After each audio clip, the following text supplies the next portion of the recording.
684 days, 684 sunrises over a battlefield that refuses to end. This isn't just another day in the war, it's the day Hamas finally blinked. I'm Ethan Cross, and for 32 years I've tracked the rhythm of Middle Eastern conflicts, but nothing prepared me for this moment, the day after Hamas accepted a ceasefire when they had refused so many before. Monday night brought something we haven't seen in months: hope. Fragile, dangerous hope. Hamas informed mediators they accepted the ceasefire and hostage proposal they had rejected just weeks earlier, the same proposal they walked away from in July, creating massive obstacles to peace. Prime Minister Netanyahu's response cut through the cautious optimism. I hear the reports in the media, and from them you can be impressed by one thing: Hamas is under immense pressure. This is the moment we've been waiting for, the moment when strategy meets desperation. The IDF has been ramping up efforts for a massive military takeover of Gaza City, one of Hamas's last strongholds, and Hamas knows it. Brigadier General Harel Kafo, with over 30 years of counter-terrorism experience, explained to me, when Hamas knows the Israeli government decided to finish with them, they say yes, we are ready, but this is just their game continuing. As I write this, tanks approach the Sabra neighborhood in Gaza City. Airstrikes continue without pause. The IDF war plans haven't slowed despite Hamas's sudden change of heart. This is the paradox of day 684. On one side, Hamas accepts a ceasefire. On the other, the IDF moves closer to Gaza City. General Kafo put it bluntly. They are cynical. They will do it all the time. Every time they have opportunity to withdraw from this ceasefire, they will do it. But why now? What changed in the last 48 hours that made Hamas reconsider? The answer lies in the eastern outskirts of Gaza City, where thousands of Palestinian civilians are already fleeing. Evacuees leave their homes under constant bombardment, heading west where they're promised humanitarian assistance. One mother I spoke with, Layla, name changed for safety, told me, "We've moved 7 times in 684 days. Each time, we hope it's the last. Each time, it's not." This isn't just a military operation, it's a psychological battle. Hamas fears the complete takeover of Gaza City. The IDF fears another broken promise. And the hostages, 50 souls still trapped beneath the rubble, their families watching every news report with desperate hope. President Trump's message hangs in the balance. Hostages will only be released when Hamas is confronted and destroyed. In Jerusalem, this was taken as backing for Israel's planned operation. Day 684 isn't the end. It's the beginning of a new phase in a war that refuses to end. A war where ceasefire proposals are weapons, and every pause is measured in blood and time. As General Kafo warned, if after 2 months you will do things again, don't have much more time with the things that the world can do against Israel. The clock is ticking, not just for the hostages, for all of us. Hamas has played this game before. They know the rules better than anyone. In July, they walked away from the very same proposal they now claim to accept, a 60-day pause in fighting and the release of 10 living hostages. Einat Wilf, former Israeli Knesset member, explained to me, "This isn't about peace. It's about buying time. Hamas needs those 60 days to rearm, regroup and rebuild tunnels while the world looks away. I've seen this pattern before, in Lebanon, in Iraq, in Afghanistan. Terrorist organizations use ceasefires not to end conflict, but to reset the battlefield. The proposal Hamas is agreeing to resembles the Witkoff deal, but with critical differences. While the original deal called for a comprehensive resolution bringing home all 50 hostages, this version offers only partial relief." Alon Levy, former Israeli government spokesperson, confirmed my suspicion. Hamas doesn't want peace, they want to survive.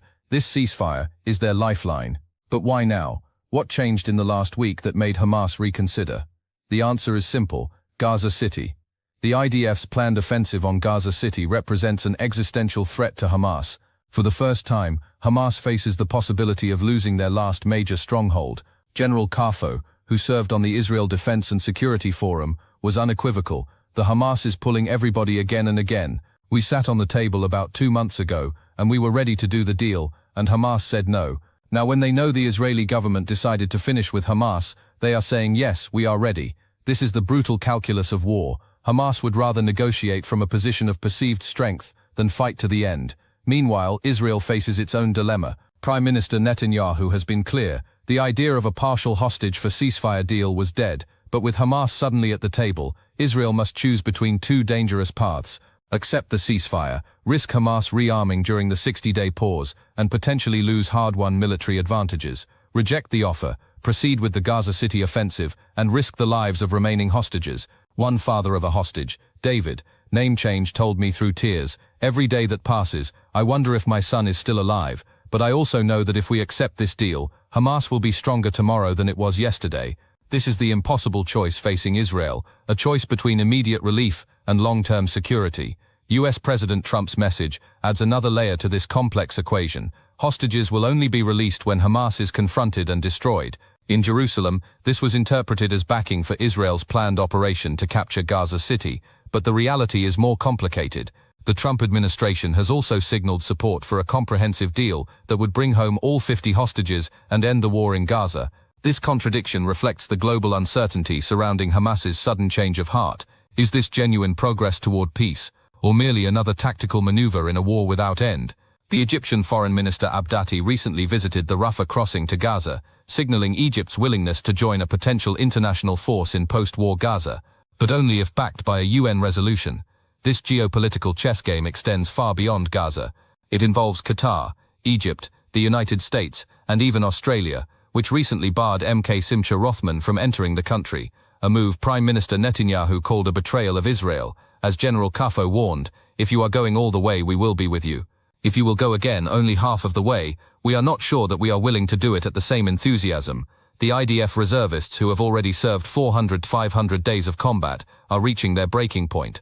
Day 684 isn't just about Hamas's sudden acceptance of a ceasefire, it's about the fragile balance between hope and reality in a war that refuses to end. General Harold Kafo's words cut through the diplomatic fog like a knife. If they are surprised, they are stupid. You don't have to be surprised. This is Hamas. I've known General Kafo for 15 years. We've walked battlefields together from Lebanon to Gaza. When he speaks, I listen. His assessment of Hamas's sudden acceptance of a ceasefire is brutally honest. They are cynical. They will do it all the time. Every time they have opportunity to withdraw from this ceasefire, they will do it. This isn't just military analysis. It's hard-won wisdom from decades of fighting asymmetric warfare. General Kafo explained the IDF's dilemma with chilling clarity. "We have inside Israel a very difficult discussion about the hostages. A lot of people in Israel think that if we penetrate and conquer all the area, we will be able to bring back the hostages, some alive, some not. The other part thinks that only if we sit on the table and do an agreement, any kind of agreement, even to finish the war now to bring back the hostages, is the better way." This division cuts to the heart of Israeli society. It's not just a military question, it's a moral one. One mother of a hostage, Sarah, name changed, captured this dilemma perfectly. "I want my daughter back today, but I also know that if we accept this deal, she might have sisters taken tomorrow." General Kafo's personal recommendation is clear. "For me personally, of course I think that we should go and penetrate and finish with Gaza City for all times, but he understands the political reality. I think that they're continuing to do the same thing. I mean, to try to maybe bring back half of the hostages in terms of giving Hamas another 2 months to recover or to gain power again. This is the central tension of Day 684. Can Israel afford to pause when Hamas is on the brink of defeat? The military evidence is compelling. The IDF has systematically dismantled Hamas's infrastructure across 75% of Gaza. Only 2 strongholds remain, Gaza City and the central camps near Al-Bal. General Kafo confirmed what I've seen on the ground. The IDF is arriving to this point very strong, very well trained, with many lessons learned with top technologies, and really the spirit to win decisively. But Hamas's sudden change of heart has created a window of uncertainty. One reserve soldier, Yossi, name change, who has served 487 consecutive days, told me, "We were ready to take Gaza City. Now they tell us to stop. After everything we've sacrificed." This sentiment is widespread among the troops. The IDF reservists, who form the backbone of Israel's military operations, have reached their physical and emotional limits. General Kafo warned of the consequences. Some of them have already 400-500 days of combat, and I'm not sure that they will do it gladly as they used to do it before. This isn't just about military readiness, it's about morale, about the willingness of ordinary citizens to continue sacrificing for a war that seems to have no end. The geopolitical dimension adds another layer of complexity. General Kafo pointed to growing international pressure. "We see it. The last 2 months, more steps from many countries of the world against Israel." Australia's recent decision to bar Simcha Rothman from entering the country is just one example. Prime Minister Netanyahu called Australian Prime Minister Albanese weak and accused him of betraying Israel. Rothman himself captured the broader significance. It's against the state of Israel. It's against the Jewish people and it's caving to terror. This diplomatic isolation makes military action more difficult, even as Hamas's tactics grow more desperate. General Cafo's warning is clear. It's the biggest problem that we have nowadays, but the military reality remains unchanged. As tanks approach Gaza City and airstrikes continue unabated, the IDF maintains operational momentum. One intelligence officer, who asked to remain anonymous, confirmed, "We're not slowing down." The Hamas response changes nothing on the ground. This is the paradox of day 684. Diplomats celebrate a potential breakthrough while soldiers prepare for battle. General Cafo's final warning echoes in my mind. I'm afraid we're out of time. Time for the hostages. Time for the soldiers. Time for the civilians caught in the crossfire.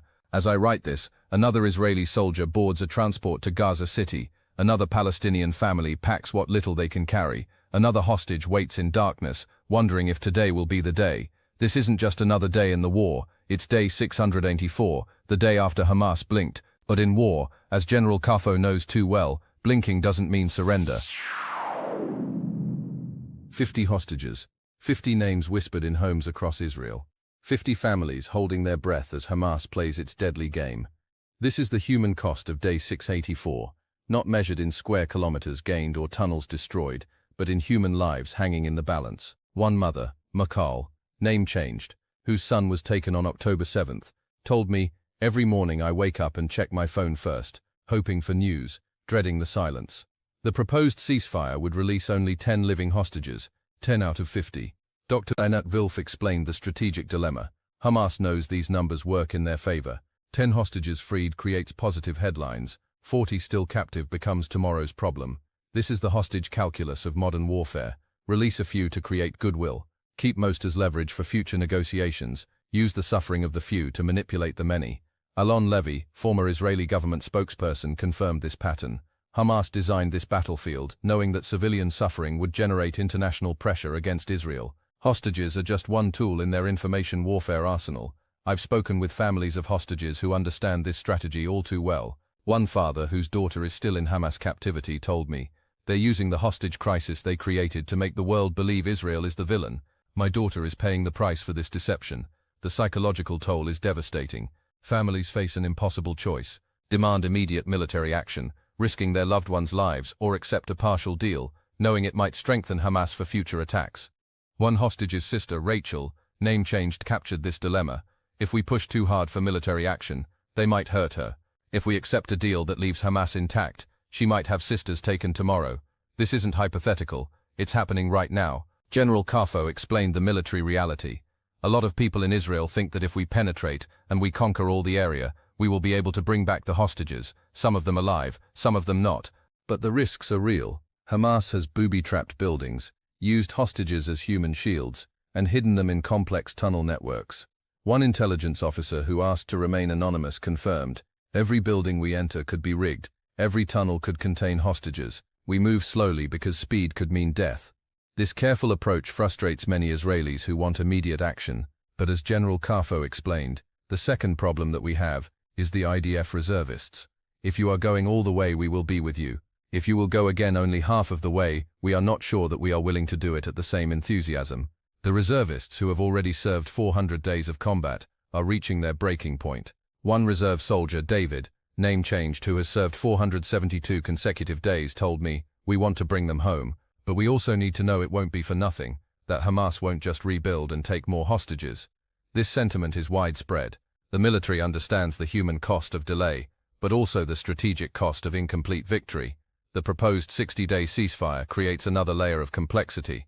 As General Cafo warned, "After 2 months, you will do things again, but don't have much more time with the things that the world can do against Israel." International pressure is mounting. Countries like Australia have taken steps against Israel, while others push for immediate de-escalation regardless of Hamas's actions. MK Simcha Rothman, barred from entering Australia, captured this growing tension. "They go after the Jews first, but they never stop at the Jews." Prime Minister Netanyahu faces an impossible balancing act: bring home as many hostages as possible, maintain military momentum against Hamas, manage growing international pressure, preserve domestic unity.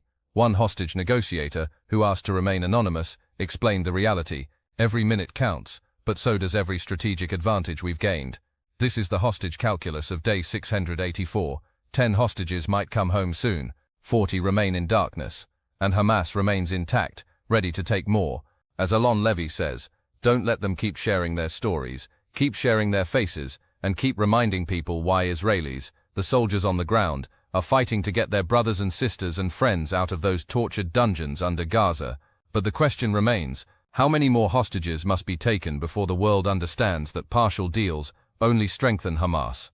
One mother of a hostage, whose son was taken on October 7th, captured the painful truth. They want us to choose between our children and our security, but in the end, they're the same thing.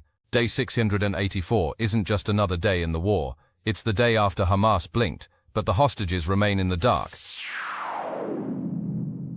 They're leaving in the dead of night, families carrying what they can, elderly walking with canes, children clutching stuffed animals. This is the civilian exodus from Gaza City, a mass migration born of desperation, not hope. As the IDF advances toward Gaza City, thousands of Palestinian civilians are fleeing east to west, away from the advancing military forces. One mother, Aisha, name change, told me through tears, "We've moved 5 times in 6 months. Each time we think it's the last. Each time it's not." This isn't the first time Gaza City has seen such an exodus. In previous conflicts, civilians fled to designated safe zones, only to find themselves trapped in the next battle zone. Tanya Haj Hassan, a pediatrician who has worked in Gaza for over a decade, confirmed the pattern is always the same. Civilians move to where they think they'll be safe, only to find themselves in the next conflict zone. The immediate problem is staggering, providing shelter for up to 1 million evacuees. In recent days, Israel has allowed the entry of 120,000 tents during the January-March ceasefire, with more entering now, but the scale of displacement is overwhelming, even these efforts. One aid worker, who asked to remain anonymous, explained, "We're setting up temporary shelters, but they're barely adequate. Families are sleeping in open fields, exposed to the elements. The humanitarian situation is dire. Water and food shortages plague the displaced population. Medical facilities are overwhelmed." A nurse at Al-Shifa Hospital, Fatima, name changed, described the scene. "We have medicines, but no clean water to administer them safely. Children are dying from preventable diseases. This suffering isn't accidental, it's strategic." General Kafo explained the grim reality. Hamas deliberately maintains the humanitarian crisis as leverage in negotiations. They see suffering civilians as bargaining chips. "I've seen the evidence myself. In Khan Yunis last month, I discovered a tunnel shaft directly beneath a water pumping station. Hamas had booby-trapped the entire facility. When I asked a Hamas engineer captured during Operation Iron Swords why they do this, he smirked. "Water makes better martyrs than weapons." This is the brutal calculus of asymmetric warfare: sacrifice civilian well-being to create international outrage against Israel.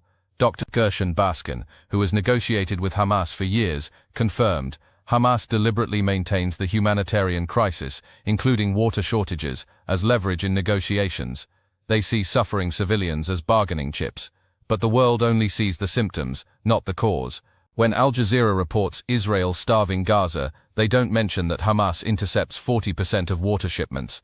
One father, Mahmoud, name changed, told me, "I choose which child gets clean water each day. The others drink from contaminated sources." Hamas calls this Israel's fault, but I see the trucks bringing water that never reaches us. This is the human cost of water warfare. Meanwhile, Hamas officials live in luxury compounds with private water tanks and filtration systems. Dr. Mads Gilbert, a Norwegian physician working in Gaza, confirmed, "The water crisis in Gaza is man-made.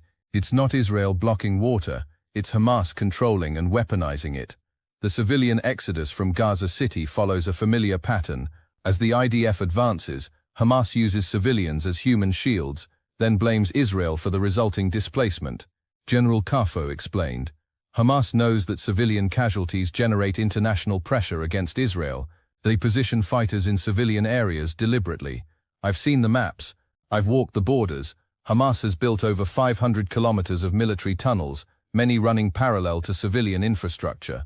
Dr. Eyal Doron, former IDF water intelligence officer, explained, "Hamas deliberately positioned their tunnels beneath water treatment facilities and pipelines. When Israel needs to target a tunnel shaft, they're accused of destroying water infrastructure, even when Hamas placed the tunnel there deliberately. This isn't speculation, it's documented strategy." One displaced family, the Al-Hassans, shared their story with me. They fled their home in eastern Gaza City 3 days ago, after Israeli airstrikes hit nearby. "We had no warning," said Ahmed al-Hassan. "We grabbed what we could and ran. Now we sleep in a schoolyard with 500 other families." But when I asked if Hamas fighters operated near their home, he hesitated, then nodded. "Yes, they came every night. They stored weapons in the basement of our building. This is the uncomfortable truth nobody wants to face. Many civilians flee not just from Israeli airstrikes, but from Hamas's deliberate positioning of military assets in civilian areas." The Egyptian Foreign Minister Abdati recently visited the Rafah crossing to Gaza, signaling Egypt's willingness to join a potential international force in post-war Gaza. But as Dr. Einat Wilf explained, recognizing a Palestinian state while Hamas holds hostages and controls water infrastructure as a weapon sends a message that terrorism pays. Day 684 isn't just another day in the war, it's another day of civilian displacement, a tragic cycle that continues because Hamas chooses war over the well-being of its own people. The ceasefire proposal Hamas suddenly accepted isn't just about Gaza, it's about the entire Middle East power structure. This is the geopolitical maze of day 684, a complex web of alliances, betrayals, and shifting loyalties that extends far beyond Gaza City. Qatar, which has hosted Hamas leadership for years, is suddenly positioning itself as a mediator. But as Senator Marco Rubio warned, this isn't diplomacy, it's rewarding terrorism with political capital. Dr. Charles Freilich, former Deputy National Security Advisor of Israel, confirmed, Qatar has spent over $100 million buying influence in the United States to shape the narrative about Gaza's humanitarian situation. This isn't conspiracy theory, it's documented strategy. I've seen the contracts, I've spoken with the academics being paid. One professor at an Ivy League university, who asked not to be named, admitted, Qatar funds our research centers with one condition: our work must show Israel as the primary cause of Gaza's humanitarian crisis. This is how the narrative is manufactured. Qatar funds Western institutions. These institutions produce research blaming Israel. Media outlets cite this research as independent verification. Governments use this evidence to justify diplomatic moves against Israel, and the cycle continues. Egypt's role adds another layer to this complex equation. The Egyptian Foreign Minister Abdati recently visited the Rafah crossing to Gaza, signaling Egypt's willingness to join a potential international force in post-war Gaza, but only if backed by a UN resolution. Dr. Einat Wilf explained. Egypt views the Palestinians as its partner for the day after the war in Gaza, but they're walking a tightrope between supporting Palestinian interests and maintaining their treaty with Israel. Meanwhile, the United States is sending mixed signals. President Trump's message, "Hostages will only be released when Hamas is confronted and destroyed," was taken in Jerusalem as backing for Israel's planned operation to capture Gaza City. But the administration is also pushing for a comprehensive deal that would bring home all 50 hostages and end the war in Gaza. This contradiction reflects the global uncertainty surrounding Hamas's sudden change of heart. Australia's recent decision to bar MK Simcha Rothman from entering the country has further complicated the diplomatic landscape. Prime Minister Netanyahu called Australian Prime Minister Albanese weak and accused him of betraying Israel. Rothman himself captured the growing tension. It's against the state of Israel, it's against the Jewish people, and it's caving to terror. He argued that appeasing extremists only fuels more violence. I believe whenever you appease terror, you just get more terror. This sentiment is gaining traction globally. National Security Minister Itamar Ben-Gvir labelled Australia's ban a historical stain, while Diaspora Affairs Minister Amakai Chikli accused Canberra of aligning with Hamas by silencing pro-Israel voices. The implications extend beyond Australia. As Rothman warned, they go after the Jews first, but they never stop at the Jews. For the government of Australia, I say don't think that the Islamic threats and jihadist threats will not be only against Jews, it will be against everyone. This is the uncomfortable truth nobody wants to face. Anti-Semitism is often the canary in the coal mine for broader societal breakdown. The Lebanese front adds another dimension to this geopolitical maze. U.S. envoy Thomas Nides called on Israel to honor commitments made under the ceasefire that paused the war with Hezbollah. But as General Kafo explained, the Lebanese government did make the demand, but Hezbollah is refusing to give up its arms. Nides insisted, the Lebanese government has done their part, they've taken the first step. Now what we need is Israel to comply with that equal handshake. This pressure on Israel to withdraw while Hezbollah maintains its arsenal reveals a fundamental imbalance in international expectations.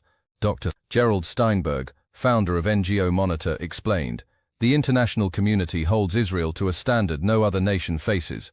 We're expected to make concessions while our enemies maintain their weapons and continue their attacks. This double standard isn't accidental, it's strategic. By isolating Israel diplomatically, adversaries strengthen Hamas's negotiating position. General Kafo warned of the consequences. More steps from many countries of the world against Israel. This is the biggest problem that we have nowadays. The state comptroller's investigation into the October 7th massacre adds another layer to this complex equation. Matan Engelman is set to meet with Prime Minister Netanyahu, former Defense Minister Gallant, and former military chiefs for probes into what he termed the worst failure in Israeli history. But as General Kafo noted, all the official political and military leadership share in that responsibility and blame.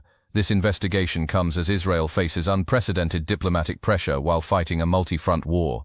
The IDF's consideration of drafting Jews from the diaspora to serve in Israel's military reveals the depth of Israel's manpower crisis.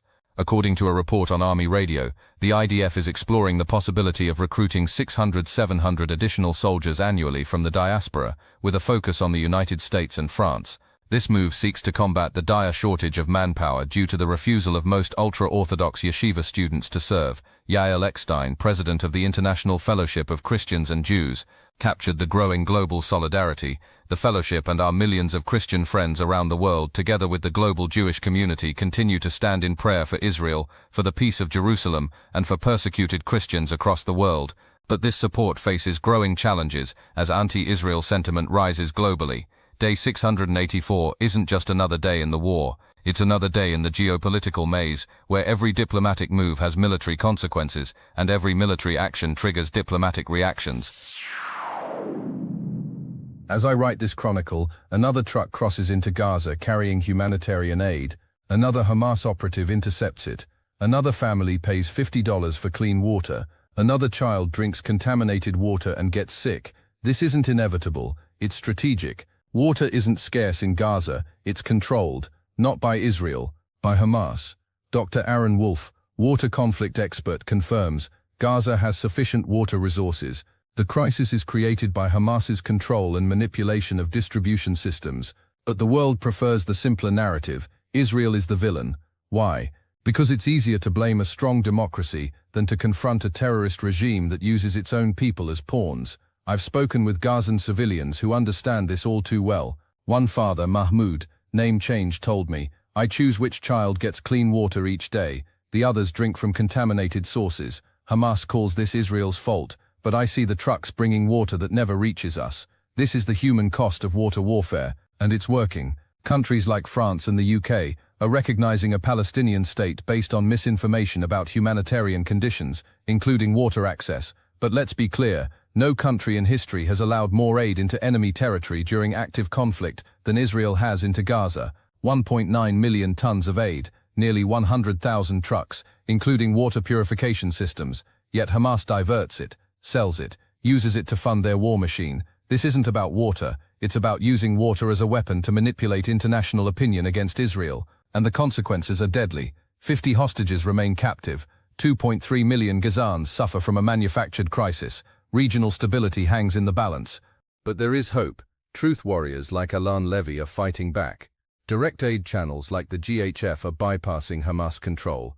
More people are questioning the narrative.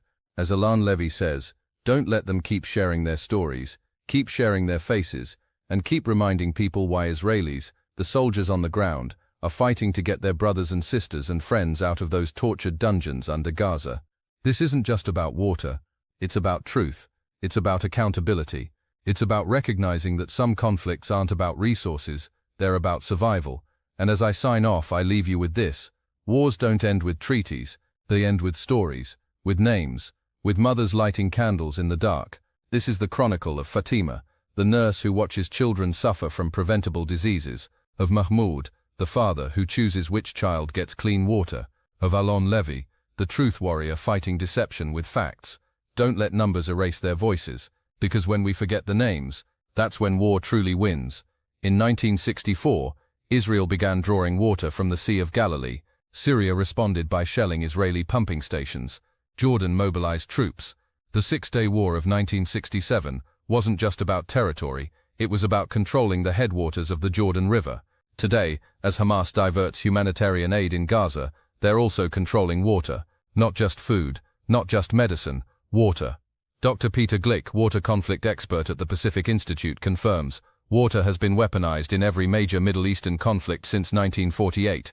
But let me show you something they don't tell you on television. Hamas isn't just stealing flour and rice. They're controlling water distribution points, selling clean water at 5 times the price to desperate families. Meanwhile, the world blames Israel for starving Gaza, while ignoring that Israel pumps 15 million liters of water daily into Gaza through 16 active pipelines. This is the hidden war, the silent weapon, the resource that flows beneath every headline you've read.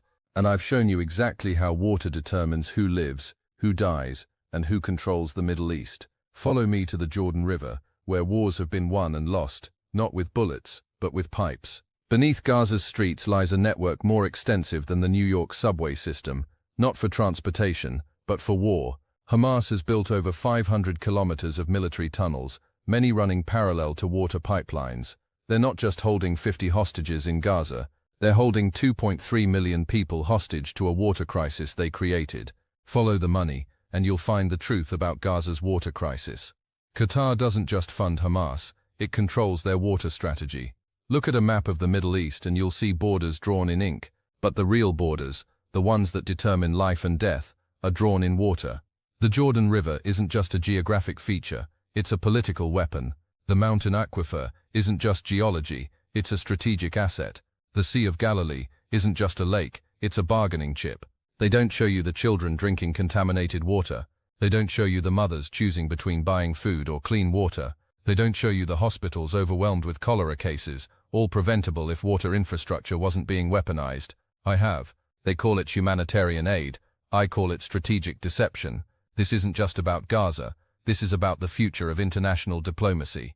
When countries like France and the UK recognize a Palestinian state based on misinformation about water access and humanitarian conditions, they're setting a dangerous precedent. They're rewarding terrorism with political legitimacy. This isn't just about Gaza. It's about the future of truth in international relations. They're not just holding 50 hostages in Gaza. They're holding 2.3 million people hostage to a water crisis they created. In the battle for truth, some warriors fight with words, not weapons. The solution isn't more aid, it's smarter aid. The solution isn't recognizing a Palestinian state controlled by Hamas. It's ensuring humanitarian aid reaches civilians without funding terrorism. This isn't just about water. It's about truth. It's about accountability. It's about recognizing that some conflicts aren't about resources, they're about survival. And as I sign off, I leave you with this. Wars don't end with treaties, they end with stories, with names, with mothers, lighting candles in the dark. My name is Ethan Cross, and this is War Chronicles. Have you ever wondered why wars actually happen? Wars don't end with treaties, they end with stories, with names, with mothers lighting candles in the dark. This is Fatima's chronicle, Mahmoud's, Alon Levy's, the nurse in Gaza City who said, "I'm still fighting for truth." Don't let numbers erase their voices, because when we forget the names, that's when war truly wins.